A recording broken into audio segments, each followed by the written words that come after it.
Jubilees by election లో BRS party ఇంటింటి ప్రచారం చేసి ప్రజలకు చేరువయ్యే ప్రయత్నం చేస్తా ఉంది. ఇందులో భాగంగా ఎల్లారెడ్డిగూడలో సమాజ్గూడ ఎస్ కార్పొరేటర్ మహేష్ యాదవ్ ప్రచారం చేస్తా ఉన్నారు. అసలు ప్రచార సరళి ఎట్లా ఉంది, ప్రజల నుంచి రెస్పాన్స్ ఎట్లా ఉంది అన్నట్టు తెలుసుకున్నాం. అలా చెప్పండి, ఎట్లా ఉంది ప్రచారం, ఎట్లా నడుస్తా ఉన్నది? ప్రచారం చాలా బ్రహ్మాండంగా జరుగుతూ ఉంది. ప్రజల నుంచి విశేష స్పందన వస్తూ ఉంది. ఎందుకంటే ప్రజలు కూడా ఎలక్షన్ కు ఎదురు చూస్తూ ఉన్నారు. ఎందుకంటే ప్రజలు గ్రహిస్తూ ఉన్నారు ఈ కాంగ్రెస్ పార్టీ అధికారంలో రావడానికి ఏ విధంగా మోసం చేసింది. 6 గ్యారెంటీలు ఇచ్చేసి 420 హామీలు ఇవ్వడం జరిగింది. ప్రజలందరూ కూడా గమనిస్తూ ఉన్నారు.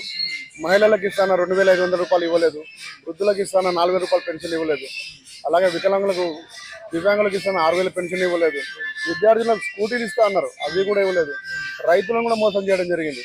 అప్పుడే వెళ్ళి మీరు లోన్ తెచ్చుకున్న రైతులను కూడా మోసం జరిగింది.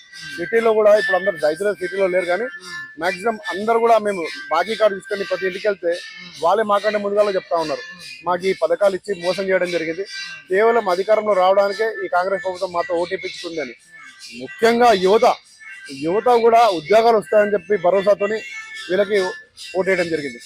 వీళ్ళు అధికారంలో వచ్చిన తర్వాత 100 రోజుల లోపల జాబ్ క్యాలెండర్ ఇస్తాన ఈ ప్రభుత్వం దాదాపు 2 సంవత్సరాలు గడుస్తున్న జాబ్ క్యాలెండర్ ఇవ్వలేదు.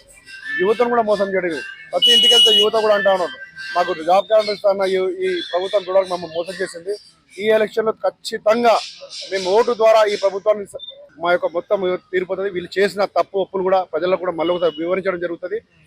అయినా నాయకత్వంలో అందరం కూడా బీఆర్ఎస్ వర్కింగ్ అందరం కూడా పనిచేస్తా ఉన్నాం.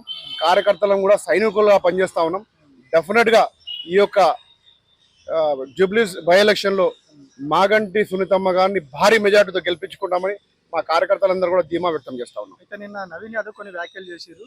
బీఆర్ఎస్ కార్యకర్తలు ఎవరిని కూడా కేడర్ని ఎవరిని కూడా తిరగనివ్వను, నేను కలుసుకుంటే 48 గంటల్లో వాళ్ళని ఇక్కడ నుంచి మొత్తం బాధ చేస్తానంటారు. ఇప్పుడు స్ట్రేట్ గా చేరినప్పుడు క్రాస్ చేయడానికి ప్రయత్నిస్తా ఉన్నారు కాబట్టి ప్రజలు వాళ్ళ వైపు లేరు కాబట్టి బెదిరింపులకు దిగుతా ఉన్నారు. ఇది ఖచ్చితంగా ప్రజాస్వామ్యంలో తప్పు. ఇది ఈ విధంగా చేయడం తప్పు. ప్రజల్ని ప్రేమగా గెలుచుకోవాలి, పనులతో గెలుచుకోవాలి, ఆకర్షించాలి, పనులు చేయాలి, ప్రజల్లోకి మేమైపోయి చొచ్చుకొని పోయి ఓట్లు అడగాలి, ప్రజలతో పనిచేస్తే ప్రజలు మన వైపు ఉంటారు. కానీ బెదిరింపులకు పాల్పడ్డ వాళ్ళు ఎవరు కూడా రాజకీయంలో ఉండరు, శాశ్వత రాజకీయాల్లో ఎవరు కూడా ఉండరు.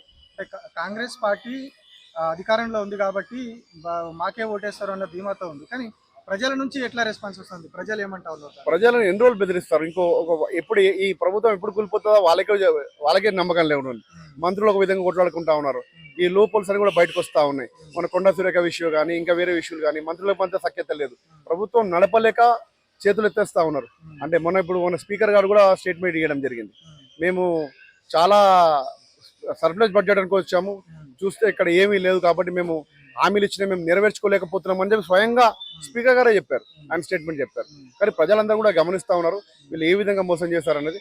ప్రజలు తప్పకుండా ఓటుతో సమాధానం చెప్తారని ఆశాభావం వ్యక్తం చేస్తారు. మంత్రులందరూ కూడా వచ్చి నియోజకవర్గాలు ఇక్కడనే తిరుగుతున్నారు జూబ్లీహిల్స్. దాని ప్రభావం ఎంత తిరిగినా వాళ్ళు పనులు చేయలేదు అనేది చేయలేకపోతున్నారు. మళ్ళీ హామీలు ఇచ్చారు, 6 గ్యారెంటీలు 420 హామీలు ఇచ్చారు. ఇంకో 1000 ప్రామిసులు ఇస్తారేమో, ఇంకో 2000 ప్రామిసులు ఇస్తారేమో. హామీలు ఇచ్చిన హామీలకే దిక్కు లేదు. వీళ్ళు కొత్త హామీలు ఇస్తారు. మళ్ళీ 100 కోట్లు అంటుండ్రు. ఒక మంత్రి వచ్చి 100 కోట్ల పని చేస్తా అంటాడు, ఒక మంత్రి వచ్చి 1000 కోట్ల పని చేస్తా అంటాడు. అంటే వీళ్ళు తెలుసు అంటే హామీలు ఇచ్చేసి వెళ్ళిపోతారని ప్రజలు కూడా గమనిస్తా ఉన్నారు. ఇచ్చిన హామీలకే దిక్కు లేదు, మళ్ళీ ఎలక్షన్లకు ఇచ్చిన హామీలకి ఎక్కడ? కాబట్టి ప్రజలు గమనిస్తా ఉన్నారు. ప్రజలు తప్పకుండా సమాధానం చెప్తారు.